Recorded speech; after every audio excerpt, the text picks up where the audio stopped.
오늘 하나님 말씀은 요한복음 14장 1절부터 6절까지 말씀 보겠습니다. 요한복음 14장 1절부터 6절까지 말씀입니다. 볼륨을, 소리가 좀 퍼지지. 자, 요한복음 14장 1절부터 6절까지 말씀을 보겠습니다. 요한복음 14장 1절부터 6절까지 말씀을 우리 한 절씩 교독합시다. 너희는 마음에 근심하지 말라. 하나님을 믿으니 또 나를 믿으라. 내 아버지 집에 거할 곳이 많도다. 그렇지 않으면 너희에게 일렀으리라. 내가 너희를 위하여 거처를 예비하러 가노니 가서 너희를 위하여 거처를 예비하면 내가 다시 와서 너희를 내게로 영접하여 나 있는 곳에 너희도 있게 하리라. 내가 어디로 가든지 그 길을 너희가 아느니라. 도마가 이르되 주여 어디로 가시는지 우리가 알지 못하거늘 그 길을 어찌 알겠사옵나이까. 예수께서 이르시되 내가 곧 길이요 진리요 생명이니 나로 말미암지 않고는 아버지께로 올 자가 없느니라. 아멘. 그리스 로마 신화에 나오는 이야기가 있습니다. 테베라는 도시 입구에 몸은 사자요 어깨에는 날개를 달고 있고 얼굴은 여자의 모습인 스핑크스가 있었습니다. 그는 문 앞에서 사람들에게 수수께끼를 냈습니다. 그래서 그 수수께끼를 맞추면 통과시켜주고 풀지 못하면 앞발에 밟혀 죽임을 당했습니다. 수수께끼의 내용은 이것이었습니다. 음성은 하나인데 아침에는 4발로 걷고 또 점심에는 2발로 걷고 저녁에는 3발로 걷는 동물은 누구냐. 불행히도 아무도 이 수수께끼의 답을 맞추지 못했습니다. 많은 사람들이 죽어갔습니다. 그러자 테베의 왕이 당을 붙였습니다. 이 수수께끼를 맞추는 자에게 내 왕의 자리를 물려주겠다. 그것을 보고 웨디푸스가 테베에 갑니다. 그리고는 스핑크스 앞에 섰습니다. 스핑크스가 똑같은 수수께끼를 냈을 때 웨디푸스는 너무나도 쉽게 답을 맞춥니다. 그 답은 우리가 다 아는 것처럼 사람입니다. 사람은 누구나 어릴 때는 네 발로 기어다니고 또 젊어서는 2발로 서서 다니고 나이가 들어서는 힘이 없어서 지팡이를 짚고 3발로 다니는 존재입니다. 사람은 태어나면서부터 죽을 때까지의 그 삶을 인생이라고 말합니다. 근데 한자어로 생이라는 단어는 그 생이라는 단어를 분석하면 소우라는 단어와 한이라는 단어가 결합되어 있습니다. 그래서 생이라는 글자를 가만히 보면 일자 위에 소 한 마리가 서 있습니다. 그래서 인생은 소가 밧줄위를 걸어가는 것처럼 언제나 위태위태하고 불행불행하다는 것을 의미하는 단어입니다. 우리는 누구나 다 이런 인생을 살아갑니다. 그런데 이런 인생길에서 우리가 답을 해야 할 2가지 질문이 있습니다. 스핑크스는 사람들 앞에서 수수께끼를 냈습니다. 저는 오늘 이 시간 여러분에게 2가지 질문을 하겠습니다. 거기에 대한 답은 여러분이 해보시길 바랍니다. 첫 번째 질문, 나는 어디서 왔는가입니다. 여러분은 어디에서 오셨습니까? 성경은 사람의 인생을 나그네 길로 묘사합니다. 나그네라는 말은 요즘식으로 표현하면 여행객을 뜻합니다. 여행을 하는 사람은 여행이 끝나면 반드시 집으로 돌아갑니다. 그러니까 여행은 집에서 시작해서 집으로 돌아오는 것으로 끝납니다. 그래서 여행의 시작도 집이요, 여행의 끝도 집입니다. 그래서 돌아갈 집이 있기 때문에 여행인 거지, 만일 돌아갈 집이 없다면 그것은 여행이 아닙니다. 여행지에서 여행으로 온 사람들을 만납니다. 그들과 만나면 서로 묻는 질문 중에 하나가 당신은 어디에서 왔습니까? 라는 질문을 하죠. LA에서 왔습니다. 세리토스에서 왔습니다. 부에나팍에서 왔습니다. 베가스에서 왔습니다. 저마다 자기 집이 있는 곳에서 왔다고 이야기를 합니다. 여행객이라면 당신은 어디에서 왔습니까? 라는 이 질문에 답을 하지 못할 사람은 없습니다. 모두 돌아갈 집이 있기 때문입니다. 그러니까 어디에서 왔느냐라는 이 질문은 다르게 표현하면 당신은 이 여행을 끝나면 돌아갈 집이 어디냐라는 질문과 같습니다. 이 땅에 살아가는 우리 인생은 나그네 길입니다. 어떤 이는 인생이 짧습니다. 어떤 이는 길면 100년을 삽니다. 물론 100년을 넘는 분도 가끔 나옵니다. 우리는 짧게는 이 땅에서 며칠, 길게는 한 100년이라는 긴 인생이라는 여행을 이 땅에서 살아갑니다. 그런데 이 땅에 살아가는 사람들에게 당신은 어디에서 왔습니까? 라고 물으면 답을 하지 못합니다. 어떤 이들은 답을 하는데 엉뚱한 대답을 합니다. 그 이유는 이 인생이라는 여행이 끝나면 내가 어디로 돌아가야 될지를 정확하게 모르기 때문입니다. 나는 어디서 왔는가라는 이 질문은 내가 이 인생이라는 여행이 끝나면 어디로 돌아가는지를 정확하게 아는 사람만 답을 할 수 있습니다. 예수님은 이것을 정확하게 알고 계셨습니다. 그래서 요한복음 16장 28절에 이렇게 말씀합니다. 내가 아버지에게서 나와 세상에 왔고 다시 세상을 떠나 아버지께로 가노라. 예수님은 정확하게 아셨습니다. 하나님께로부터 와서 이 세상에 왔고 다시 이 세상을 떠나 아버지께로 간다는 것을 아셨습니다. 이것이 우리의 인생의 답입니다. 사람의 인생은 아버지께로 와서 다시 아버지께로 가는 것입니다. 그래서 우리 인생에 목표가 있다면 그것은 인생의 여행이 끝나는 날 아버지께로 돌아가는 것입니다. 예수님께서 우리에게 이렇게 말씀하십니다. 오늘 본문 2절 3절에 내가 너희를 위하여 거처를 예비하러 가노니 가서 너희를 위하여 거처를 예비하면 내가 다시 와서 너희를 내게로 영접하여 나 있는 곳에 너희도 있게 하리라. 아버지를 떠날 때 저는 그곳에 집이 없었는데요. 걱정 안 하셔도 됩니다. 예수님이 하늘나라에 우리가 거처할 집을 준비하고 계십니다. 그 준비가 끝나면 우리를 데리러 오십니다. 인생의 길에서 답을 해야 할 두 번째 질문은 나는 무엇을 위하여 살고 있는가입니다. 여러분은 무엇을 위해 살고 계십니까? 러시아의 대문호인 톨스토이를 아실 겁니다. 톨스토이는 나이 50이 되었을 때 자기 자신에게 스스로 이런 질문을 했습니다. 나는 누구인가? 나는 무엇을 위해 살아가는 존재인가?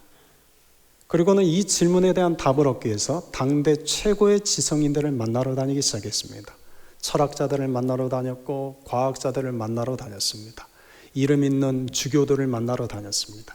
그러나 그 누구에게서도 이 질문에 대한 명쾌한 답을 얻지 못했습니다. 그러다가 어렸을 때 성경을 읽었던 것이 생각이 나서 성경을 펼쳤습니다. 특히 복음서를 읽기 시작했습니다. 성경을 쭉 읽다가 톨스토이가 자기의 무릎을 쳤습니다. 이제 드디어 답을 알았다. 나라는 존재는 아버지 하나님께로부터 와서 다시 하나님께로 돌아가는 존재구나. 내가 이 땅에 살아가는 목적은 나에게 있는 것이 아니라 나를 이 땅에 보내신 아버지에게 있는 것이구나. 그러니 내가 이 땅을 살아가는 목적은 그 아버지의 영광을 위해 사는 것이구나. 이것을 깨달은 뒤부터 톨스토이가 소설을 쓰기 시작했습니다. 그리고 사람들에게 어떻게 하면 이 땅에 사는 우리가 나는 누구이며 이 땅에 사는 우리가 무엇을 위해 살아야 되는지를 깨닫게 하기 위해서 소설을 씁니다. 그리고 그가 쓴 단편 소설들을 하나로 묶어서 책을 만드는데 그 책 제목이 사람은 무엇으로 사는가입니다. 그리고 그 단편집 안에 우리에게 아주 유명한 단편 소설이 하나 있습니다. 그 제목은 사람에게는 얼마만큼의 땅이 필요한가입니다. 바움이라는 사람이 있었습니다. 어느 날 마을 촌장이 그에게 제안을 합니다. 아침에 해가 뜨면서부터 해가 질 때까지 당신이 발로 밟는 모든 땅을 다 당신에게 주겠습니다. 그리고는 한 가지 조건을 내겁니다. 대신 출발했던 곳으로 해가 지기 전에 다시 돌아와야만 됩니다. 바움은 너무 신났습니다. 그리고 다음날 날이 새기를 기다렸습니다. 아침에 해가 뜨자마자 그는 마을 입구를 떠나기 시작했습니다. 그리고 앞을 보고 앞만 보고 중간에 쉼없이 계속해서 가기 시작했습니다. 중간에 쉰다는 것은 그만큼 자신이 가질 땅이 줄어든다는 것을 의미했기에 그는 중간에 쉬지도 않고 계속해서 걷기만 했습니다. 앞을 향해 가고 갔습니다. 그리고는 마음속으로는 생각하기를 이제 조금만 있으면 내가 밟은 이 땅이 다 내 땅이다. 신이 났습니다. 한참을 가다가 해가 서서히 지는 것을 깨달았습니다. 그리고는 뒤를 돌아봤습니다. 출발점이 너무나 멀리 있는 겁니다. 그때부터 이 바움은 달리기 시작했습니다. 있는 힘을 다해 달렸습니다. 죽을 힘을 다해 출발 지점까지 달렸습니다. 겨우 해가 떨어지기 전에 출발점에 도착했습니다. 마을 촌장은 그 바움을 보고 찬사를 보냈습니다. 와, 대단하십니다. 대단하십니다. 당신이 이 많은 땅을 다 차지했습니다. 그런데 바움이 그 말을 듣자마자 입에서 피를 토하며 그 자리에 쓰러져 죽음으로 끝이 납니다. 마을 촌장은 그 바움을 위해서 땅 한 평, 무덤을 마련해 주는 것으로 그 소설은 끝이 납니다. 사람에게는 얼마만큼의 땅이 필요한가? 사람에게는 자신의 관이 묻힐 땅 한 평만으로 충분하다는 이야기입니다. 그런데도 사람들은 더 많은 것을 얻기 위해서, 더 많은 땅을 차지하기 위해서 끝없이 욕심을 부리며 달려갑니다. 톨스토이는 이 소설을 통해서 우리에게 인생의 본질적인 질문을 던집니다. 사람은 더 많은 것을 갖기 위해서 그렇게 욕심부리며 평생을 발버둥치며 살다가 결국 한 평도 되지 않는 땅에 묻히는 존재인데 사람은 무엇을 위해 살아가는 존재인가? 라고 묻습니다.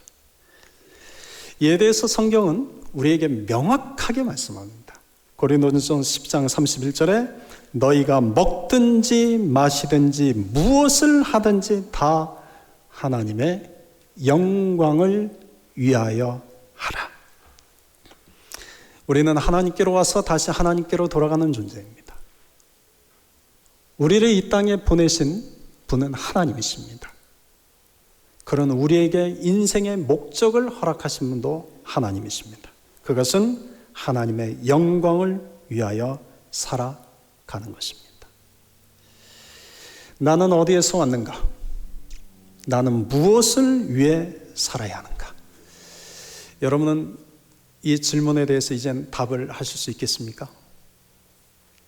나는 어디에서 왔습니까? 나는 무엇을 위해 사는 존재입니까? 그런데 이 질문에 답을 하는 것보다 더 중요한 것이 있습니다. 어떻게라는 것을 알아야 됩니다. 우리가 하나님께 돌아가려면 어떻게 해야 됩니까? 우리가 하나님의 영광을 위해 살려면 어떻게 해야 됩니까? 하나님께 돌아간다는 것은 알지만 어떻게 해야 하는지를 모른다면 돌아갈 수 없습니다. 하나님의 영광을 위해 살아가야 된다는 것은 알지만 어떻게 살아야 되는지를 모른다면 하나님의 영광을 위해 살 수 없습니다. 고등학교 때 반에 친한 친구 중에 하나가 공부를 정말 열심히 했습니다. 쉬는 시간에도 책 보고, 점심시간에도 책 보고, 자율학습 시간에도 움직이지 않고 늘 책만 보는 친구였습니다. 그런데 신기한 일은 시험만 보면 반에서 거의 꼴등이 오는 겁니다. 그래서 학교 친구들이 그 친구를 일컬어 얘는 공부하는 것은 1등, 성적은 꼴등이라고 농담 반 진담 반으로 그렇게 이야기했던 게 생각이 납니다. 결코 그 친구가 바보는 아니었습니다. 아는 것이 많은 친구였습니다. 그런데 그 친구의 문제는 공부는 열심히 하는데 공부하는 방법을 모릅니다. 여러분, 공부 잘하는, 여기 공부 잘했던 분들이 계시죠? 다들 얼굴을 보니까 나 한때 공부 잘했어 하고 뭐 다 써 있는데, 공부 잘하는 분들의 특징은 공부하는 방법을 압니다. 여러분, 일을 잘하는 사람도 일을 열심히 하는 것도 중요하지만 일하는 방법을 알아야 됩니다. 운동도 열심히 하는 게 중요한 게 아니라 운동하는 법을 알아야 됩니다. 돈을 버는 것도 열심히 하는 사람이 돈을 버는 게 아니라 돈 버는 법을 아는 사람이 있습니다. 여러분, 답은 알지만 방법을 모르면 얻을 수 없습니다. 할 수가 없습니다. 그러니까 나는 어디에서 왔는가? 나는 무엇을 위해 살아야 되는가라는 질문에 대해서 우리가 쉽게 답은 할 수 있지만, 그렇다면 우리가 던져야 될 다음 질문은 어떻게입니다. 여러분, 어떻게 해야 하나님 나라에 갈 수 있습니까? 어떻게 해야 하는 것이 하나님의 영광을 위해 사는 것입니까?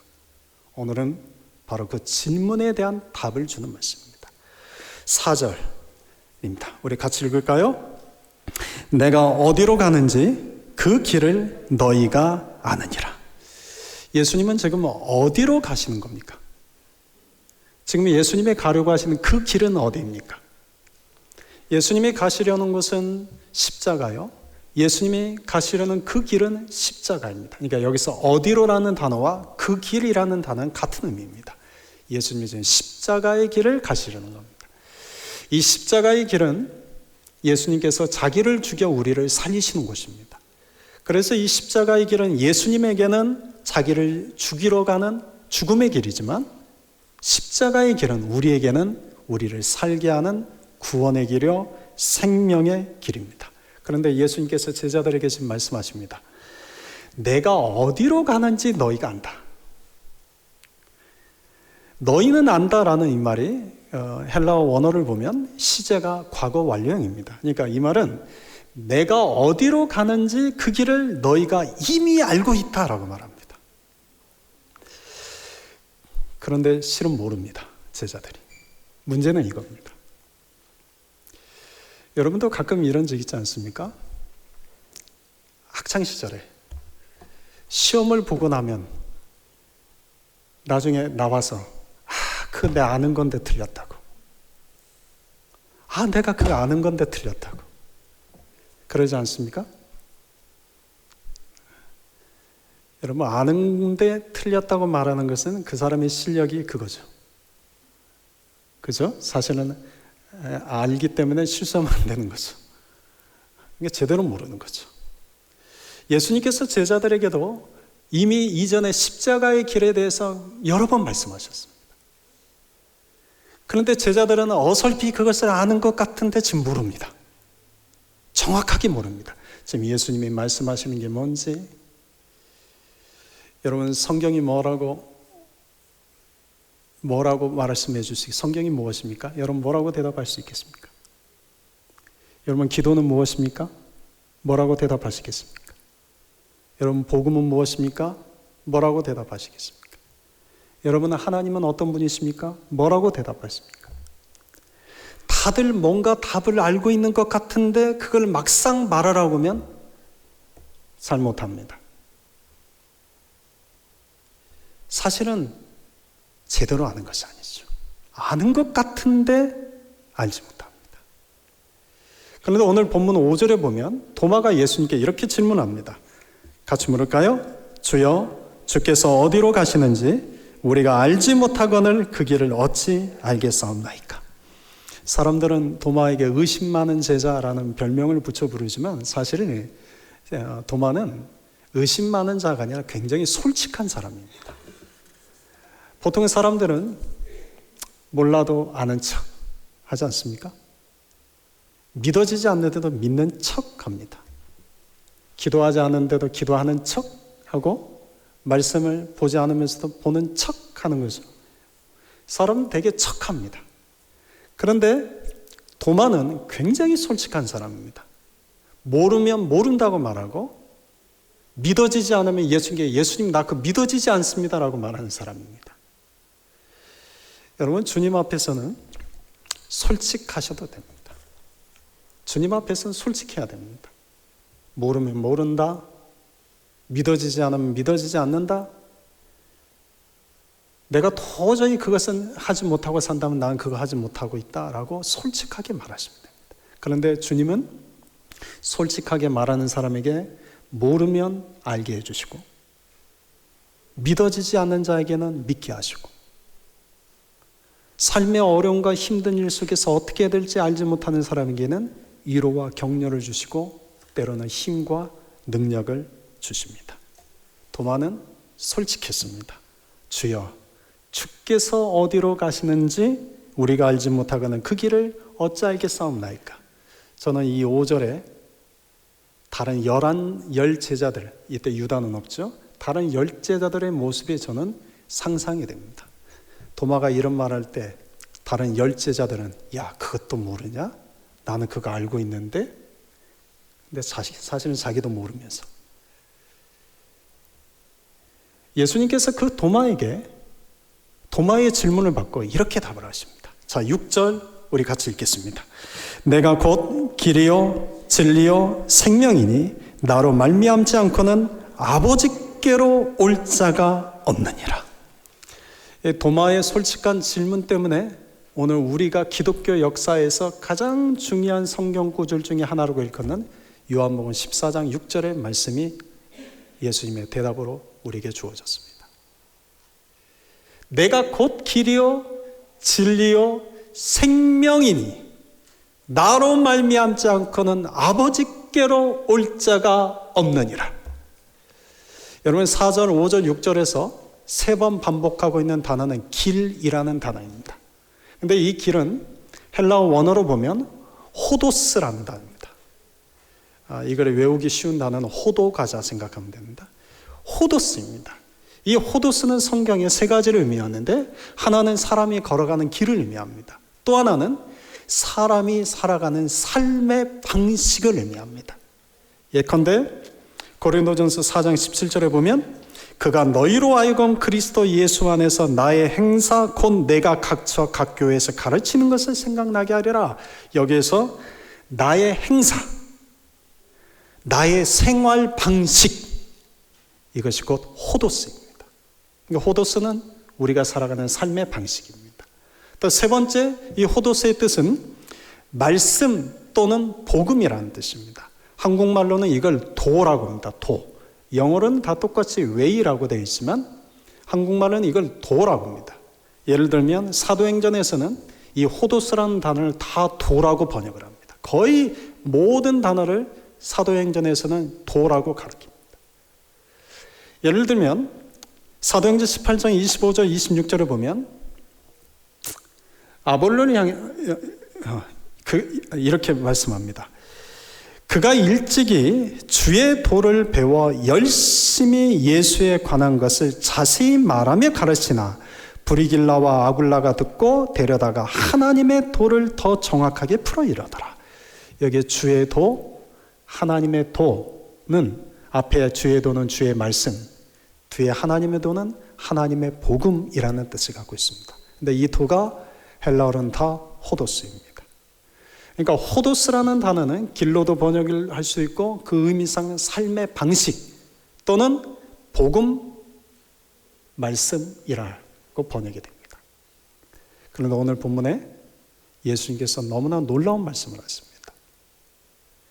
내가 곧 호도스다라고 말씀합니다. 내가 곧 호도스다. 이 말씀에는 사람들이 걸어가는 그 길이 나다. 사람들이 어떻게 살아야 될지를 알게 하는 삶의 방식이 나다. 사람들이 믿고 따라야 할 그 복음과 말씀이 곧 나다 라는 뜻입니다. 여러분, 예수님은 우리 인생의 모든 것에 그 길이 되시는 분이십니다. 예수님은 우리가 하나님께로 가기 위해서 그 길이 되시는 분입니다. 하나님께 돌아가려면 어떻게 해야 됩니까? 그 길은 예수님입니다. 하나님의 영광을 위해 살려면 어떻게 해야 됩니까? 그 길은 예수님입니다. 우리에게 삶의 문제가 다가올 때 그 모든 문제를 해결할 수 있는 길은 무엇입니까? 그 길은 예수님입니다. 우리에게 어둠과 절망이 찾아올 때 그 어둠과 절망을 벗어나려면 어떻게 해야 됩니까? 그 길은 예수님입니다. 예수님만이 우리의 길이 되십니다. 여러분, 예수님이 저와 여러분의 길이십니다. 우리가 걸어갈 길이요, 우리가 살아갈 삶의 방식이요, 우리가 살아가는 삶에 우리가 믿고 의지해야 할 복음이요, 진리요, 말씀입니다. 그렇다면 여러분, 길이 되시는 예수님에 대해서 우리가 가져야 할 마음이 있습니다. 첫째로 그 예수님을 신뢰하는 것입니다. 오늘 보면 1절을 우리 같이 한번 읽읍시다. 1절입니다. 너희는 마음에 근심하지 말라. 하나님을 믿으니 또 나를 믿으라. 우리가 지난주에 이 믿음과 관련해서 두 가지 차원이 있다고 말씀드렸죠. 하나는 신앙 고백적인 차원의 믿음이 있고 또 하나는 신뢰적인 차원의 믿음이 있습니다. 문제는 우리가 신앙 고백하는 믿음은 있는데 신뢰하는 믿음이 없다는 데 있습니다. 예수님을 하나님이라고 믿고 하나님을 아버지라고 믿고 예수님을 주라고 믿지만 이건 신앙 고백적인 믿음이지 우리가 삶 속에서는 하나님을 아버지라고 믿고 살지 않습니다. 예수님을 나의 인생의 주라고 신뢰하며 살지 않습니다. 신앙 고백적인 차원의 믿음만 있지 신뢰하는 차원의 믿음은 우리에게 없습니다. 여러분, 비행기 타보셨죠? 이곳에 있는 분들은 다 비행기는 적어도 한 번은 타셨겠죠. 한국에서 미국에 오실 때. 여러분, 비행기를 탈 때 공항 카운터에 가면 체크인을 하죠. 체크인 할 때 뭘 하죠? 체크인 할 때 내 무거운 짐을 맡깁니다. 내 무거운 짐을 내가 들고 비행기에 타지 않습니다. 카운터에서 내 무거운 짐을 맡깁니다. 그리고 비행기 안에 들어가서 어떻게 하고 있죠?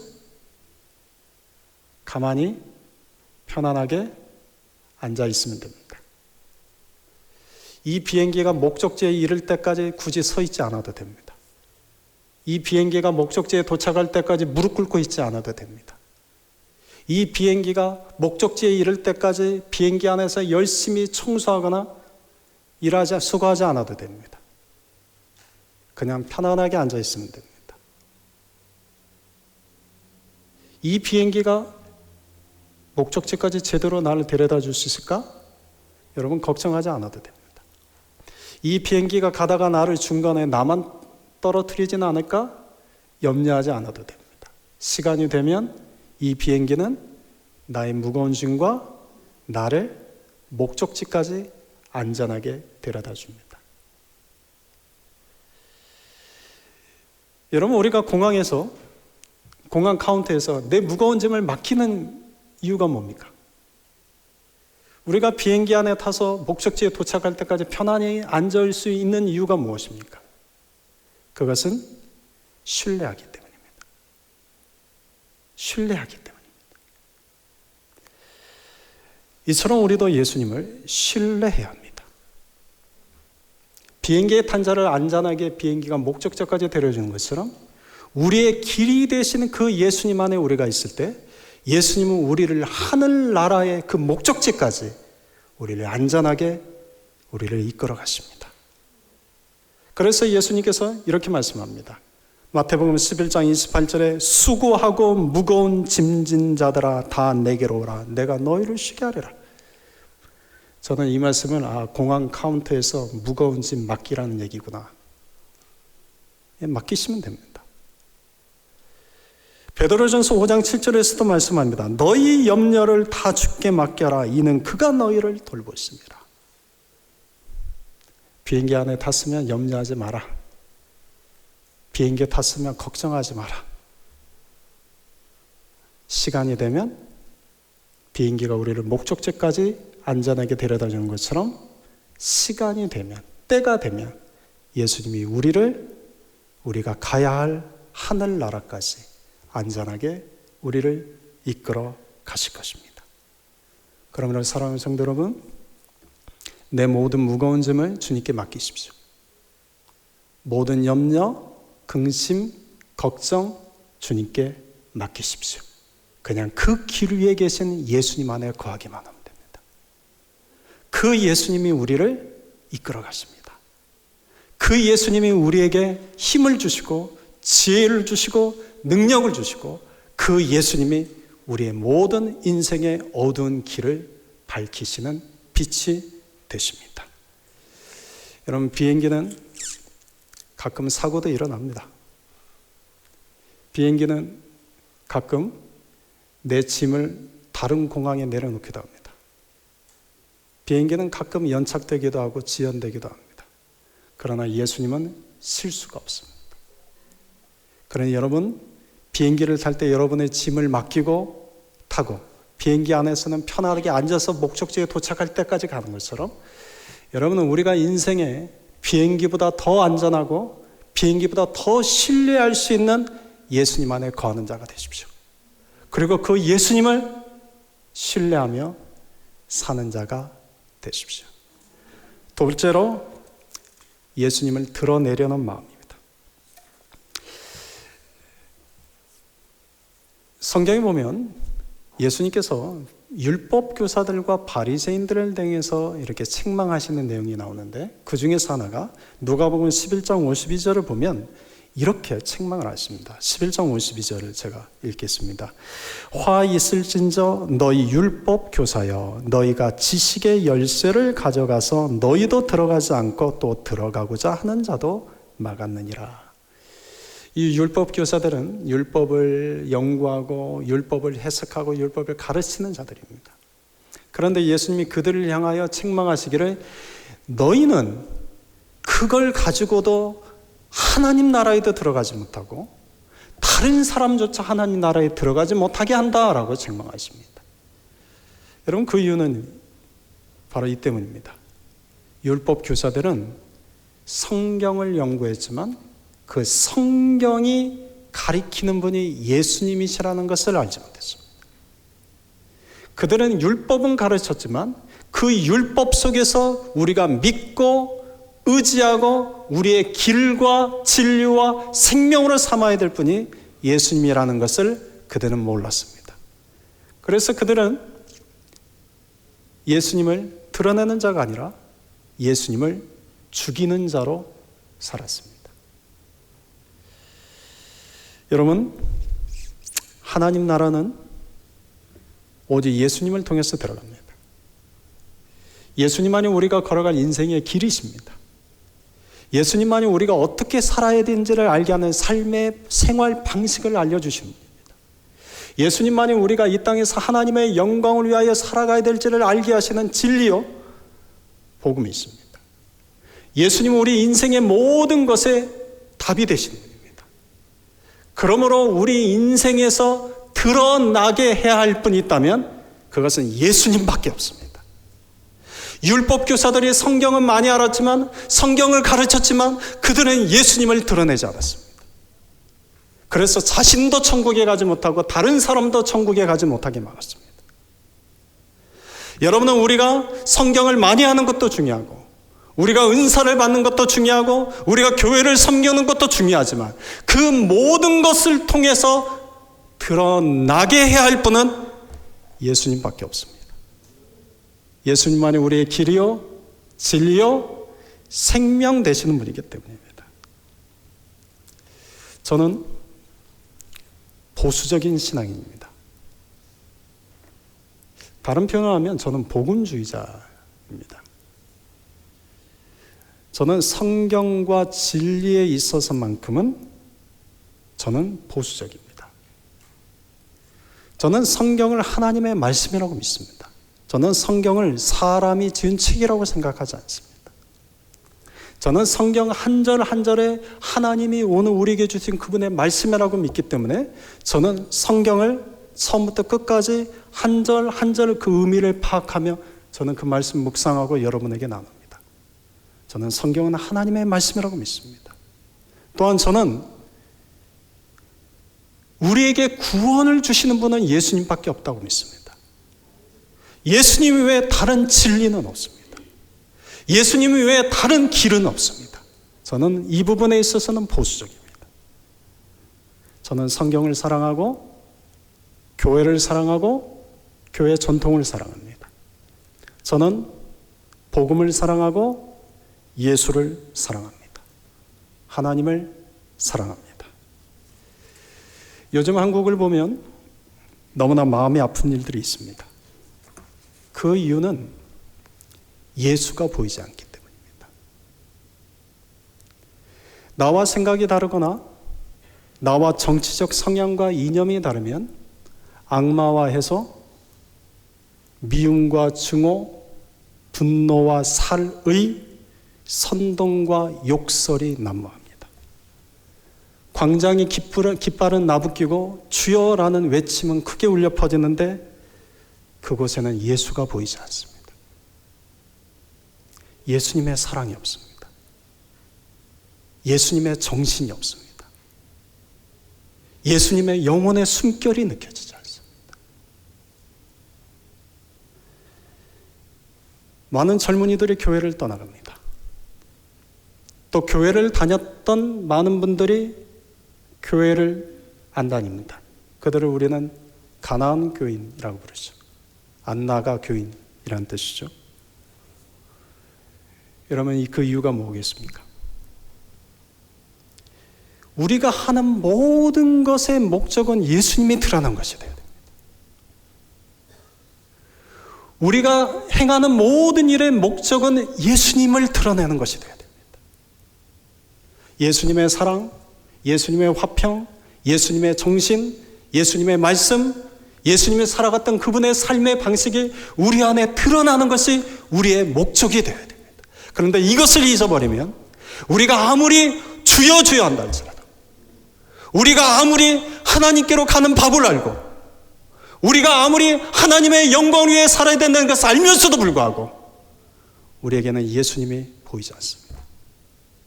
우리에게는 예수의 향기가 나타나지 않습니다. 사랑하는 성도 여러분, 우리 인생에 그 예수님을 드러내는 자들이 됩시다. 예수님께서 우리 앞에 두 가지 길이 놓였다고 이렇게 말씀하십니다. 하나는 멸망으로 인도하는 길이 있고 생명으로 인도하는 길이 있답니다. 멸망으로 인도하는 길은 넓은 길이요, 생명으로 인도하는 길은 좁은 길이랍니다. 멸망으로 인도하는 그 넓은 길은 찾는 사람들이 많지만 생명으로 인도하는 그 좁은 길은 찾는 이가 적답니다. 여러분은 어느 길을 지금 걸어가고 계십니까? 생명으로 인도하는 그 길을 걸어가고 계십니까? 그런데 그 길 걸어가는데 사람이 적어서 낙심되십니까? 낙심하지 마십시오. 원래 그렇습니다. 내가 생명으로 걸어가는 그 길을 걸어가고 있다면 그 길은 찾는 사람들이 적습니다. 그러니 낙심하지 마십시오. 원래 그런 겁니다. 그럼에도 불구하고 지치지 마십시오. 포기하지 마십시오.